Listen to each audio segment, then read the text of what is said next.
मंत्री संजय शिरसाट यांच्याकडून राजकीय निवृत्तीचे संकेत देण्यात आलेले आहेत। म्हणजे असा सवालच उपस्थित होतोय, कारण की 4 टर्म आमदार राहिलो, पुढे राहीन की नाही हे माहीत नाही, असं वक्तव्य हे शिरसाट यांनी केलेलं आहे। राजकारणात कधी थांबलं पाहिजे हे माणसानं ठरवलं पाहिजे, असं शिरसाट यांनी म्हटलेलं आहे। राजकारणामध्ये माणसाने जोपर्यंत आपले हातपाय चालतात तोपर्यंत काम करावं, चांगलं काम करावं आणि प्रत्येक वेळेला आपण हे अमृत पिऊन आलेलो आहे, मीच कायम तिथे राहील असं काही नसतं। म्हणून कधी थांबायचं हे माणसाने ठरवलं पाहिजे।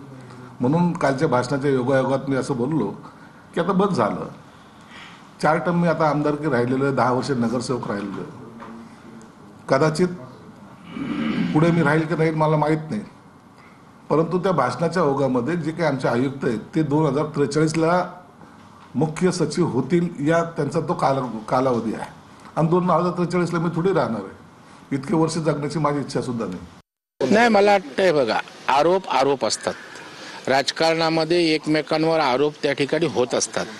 आरोप ज्या वेळेला पुराव्यासहित आपण सिद्ध करतो त्यावेळेला त्या आरोपांना त्या ठिकाणी किंमत आहे। मला वाटतं या आरोपांचा आणि त्यांच्या निवृत्तीच्या संकेताचा काडीमात्र संबंध नाही। संजय शिरसाटांनी वारंवार सांगितलेलं आहे, मी कुठल्याही चौकशीला सामोरं जायला तयार आहोत। संजय शिरसाटांची प्रतिमा मलिन करण्यासाठी रोहित पवार यांचा रोजचा जो काही उपक्रम असतो त्यातला तो